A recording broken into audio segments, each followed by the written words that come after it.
አኩም አላህ ወደ ሶላት ስትነሱ ወደ ሶላት ስትቆሙ ፊታችሁን እጠቡ ብሎ የውዱእን ስርዓት ነገረን አላህ። ስለዚህ ውዱእ የሌለው ሰው ለሶላት ሲያስብ ሶላት ሰዓቱ ደርሷል፣ ወደ ሶላት ሊቆም ሲነሳ ውዱእን ማሟላት አለበት። ውዱእ ከየት ይጀምራል? ከእስቲንጃ። እስቲንጃ ላይ ከእስቲብራ ማዳረቅ፣ ከዚያ ወደ እስቲንጃ። እስቲብራ ማለት በሶፍትም ሆነ በድንጋይ ማዳረቅ ማለት ነው። እርጥብ ቦታውን የተለያዩ ቆሻሻዎች የወጡበትን ቦታ ጠርጎም አዳርቆ ነፃ ማድረግ ሰፈሩን አንዱ እሱ ነው። ከተቻለ እስቲንጃ ማድረግ ቀጥሎ ማጠብ። እስቲንጃ ማለት እዚህ አካባቢ ያለውን የቆሻሻ ስሜት ሙሉ በሙሉ ጥርግ አድርጎ በውሃ ሙልጭ አድርጎ ማጠብ፣ ይህ እስቲንጃ ይባላል። ጥሩ አዳርቆ እስቲንጃ ማድረግ ነው። ሁለቱንም መጠቀም ማለት ነው። አለበለዚያ ሳያዳርቅ በውሃ ዝም ብሎ ማጠብም ይቻላል። ወይም ደግሞ በደረቅ ነገር በሶፍትም ሆነ በምን አዳርቆ ሳያጥቡ ውዱእ ማድረግና መስገድም ይቻላል። ሰላም አለይኩም።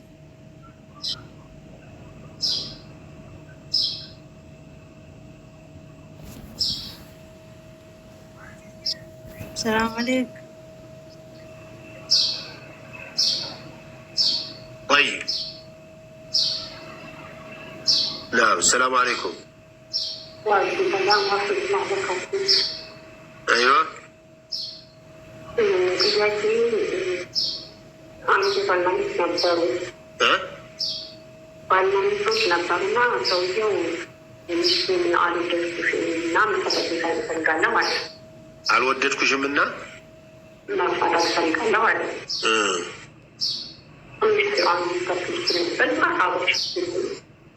ከሆነ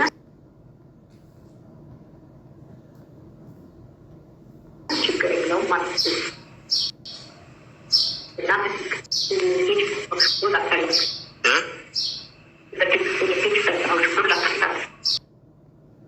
በሞባይል እሺ ሞባይል ማለት ነው።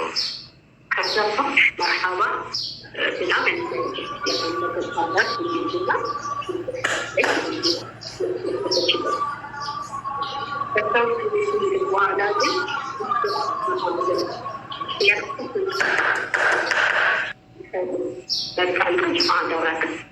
الدواء ማለት በፊት ተብለካና ይቀርዋል መጣና ጅማዓ ተረጋጋ ከማለት ነው።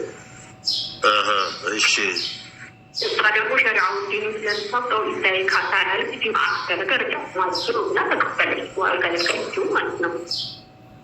እሷ ተስማምታበት ነው ይተዋል አልተቀምና ጅማዓ ሲያደርግ ያው ባዲያ ነው ኦልሬዲ ይተው ስላለቀ ረጃው ባዲያ የሚያደርገው ማለት ነው።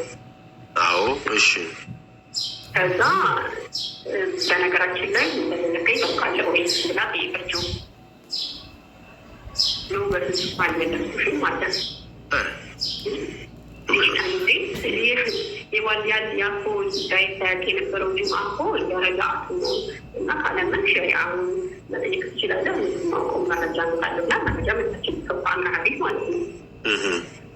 ነው በሱ ይሄናላን ማንደግም ማለት ነው። ኦኬ ሲፈልግ ይብለው ግን ሸሪዓውን ለምሳሌ እነዚህ አሁን ከተማ ተባለ ቃል ነው አዲሱ ማለት ነው። ሸሪዓን ያው ዲጂቱ ሸሪዓውን ማሻለት ነው።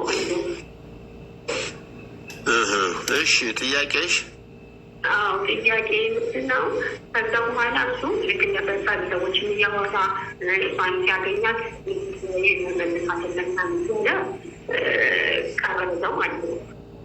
መጨረሻ ላይ ከዓመት በኋላ መጣና መፋታት ፈልጋለሁ አለ። መፋታት ከዓመት በኋላ መጣ። ይህን ነገር ካደረገ ከዓመት በኋላ መጣና አሁን ቀጣሽ ፈልጋለሁ በፍርድ ቤት መፋታት ፈልጋለሁ አላት። እሺ ዳት ባለፈው እኮ ረጃቱ ብላ ያልኩ ሁለት ነበር የካቲናል ስለ አይ በስተለ ልጅ ያልነበር ይደስናል ክሬ የሚቃል አለች። ስለው አይ በቃ መፋታት ገር ያለ ሳትችለው ሸሪዓውን ጠይቅ አንቻችሁ መንገድ ትክክል ነው አለ። ሲሆን ደግሞ የተበዳይ ዝሮ ሆን ያየን ነገር ሀገር ቤት ያው ተፈልጋለሁ በዛ ላይ አረጋለ አስተግፊሩላህ በክስ መንገድ ነው እንጂ እንደባለፈው ሰዎች በተው በሚል ጊዜ ለማንዘር ገንችም ከቴሌፎን ሽማግሌ ሰብስበው አለች። መርሀባ አልፈልግም አለ። ያው ሰው ባለፈው ፍቺ ስልኛ ተረጃት ማለቱን አላወቀምና እንትን የሚስበት አልፈለገም። መጨረሻ ደግሞ በድጋሚ ለመዘገጊ ፈታዎች ብለ በትክክል የሚናገር ብሎ ማለት ነው። ከዛ በታስ ክላስ ልጅቱ ግን አንድ ለምሳሌ ችግር የለም ሀኮ ነው መሆን መለስ ብላ እሺ መርሀባ ተቀጠል ነገር ግን ያው ሸፍን ሰብራ ብንፈልገው እንዴት ነው በልሞ ወንድሞቻችን በጣም እየካለሉ ነው ሲቀጥል ወይ ሲላገባችሁ ተቋ አያጣህና ለሷ በገንዘብ ብታገባው ኖሮ ገንዘቡ ፈራጨመው ስራቻም ለፈለገ ሰጥተው ጓሮ ወዲ ስላም ላይ ይችላል እና በሸሪዓ በስነ ስርዓት የተገቡ ሴቶች እንደዚህ ክብራቸው ሲተነካ ነው። ወንድሞች በጣም ይከበሽ ነው። ከዚህ አንጻር አሁን ለዚህ ወደ ጋር ብትሄዱ ታዋለች ነው ፋይፋ ማከራከር አትፈልግም። ነገር ግን ህዝቦቻችን ነውና በዚህ አይነት ነገር ይሄን ነገር ያብራሩ። ኢንሻአላህ ዛሬ ሰዓቱ ካለፈ በኋላ ነው ጥያቄው የቀረበው። አሁን ሰዓት አልፏል። ከቴሌቪዥን ውጭ ነን። ኢንሻአላህ ፕሮግራሜ ላይ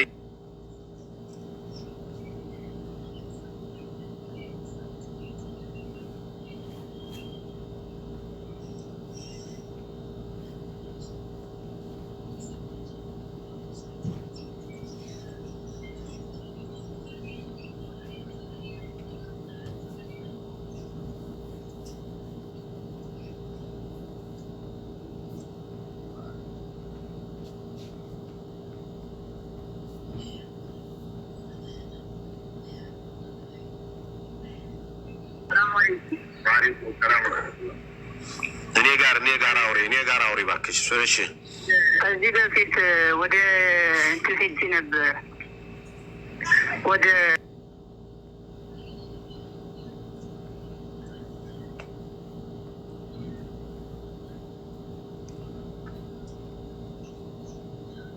ቴሌቪዥኑ ድምፁ ቀንሽ። ወደ 10 ምናምን ዓመት ይሆናል። 50 ዓመት አሁን ከዛ ወዲያ ቅሜ ስላልቻለ ጾሙ ያው በመጾም ስላልቻልኩት ጾሙ አደራድኩት አልጾምም። እንዴት ይሻላል?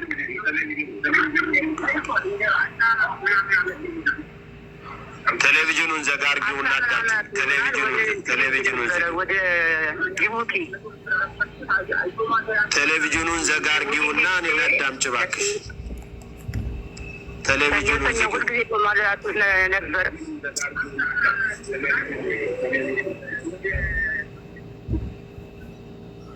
ወደ ጅቡቲ ሄጄ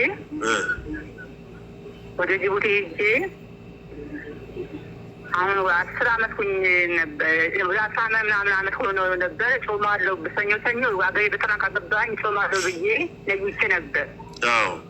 አሁን ያ እንትኑ እንትን አላለኝ። ጾምኩን ተውኩት። ይሄ ይሆናል ምን ከአቅምሽ በላይ ሆነ? ወደ 10 ዓመት ይሆናል። ለምን የፈለገው አይሆንም? መጀመሪያ ነበር ማሰብ የነበረብሽ እንጂ። ታዲያ እንደዚህ ከሆነ መጾምማ የግድ ነው የሚሆነው።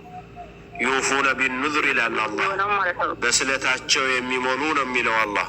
ስለትን ማክበር የግድ ነው።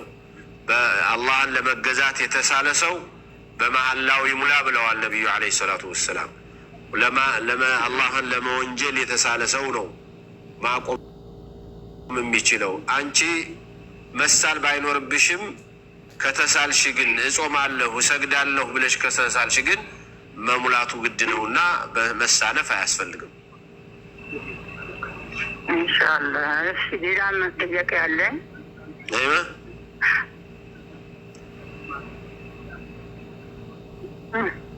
ጥያቄውን እኮ ነው። እሺ ሌላ ጥያቄም አለኝ። ከዚህ በፊት ክርስቲያን ሆኜ ነበረ፣ ግን ሙስሊም ነኝ። ክርስቲያን ሆኜ ነበር። ምን ሆኜ ነበር? ምን ነበርኩኝ? ከዚህ በፊት ግን የክርስቲያን የሙስሊም ልጅ ነኝ። ክርስቲያን ሆኜ በክርስቲያን በአበቴና እንትን ብሎኝ ክርስቲያን ሆኜ በክርስቲያን ወልጃለሁ፣ አግብቻለሁ። በዛ በኩል አልጾምኩም። እንዴት አሁን ከዛ በኩል ጾም ዋጅብ ሆነብኛል? እንዴት ነው? የክርስትና እምነት ተከትለሽ በዚያው ኖረሻል? ክርስትና ተተኩና ወደ ሙስሊም ገብቻለሁ። ቆይቷል። ወደ ልጆቼ ቀነየሩ ነው። ከልጆች ቀነየሩ ወደ ሙስሊም ነው የገባሁት እኮ። ከገባሽ በኋላ ከዚያ በኋላ ባለው ነገር ራስሽን ጠብቀሽ እየሰገድሽ እየጾምሽ ነው ያለሽው? አሁን ጾሙ ዋጅብ ይሆንብኛል። ያው አሁን ጾሙ ይባላል። እንዴት ነው የጾሙ ነገር ነው ያሳሰረኝ ነገር ነው። በክርስትና ላይ በነበርሽበት ጾም ተቀባይነትም የለውም። ስትሰልሚም ያንን ጾም ማውጣት አለብሽ የሚል ነገር የለም።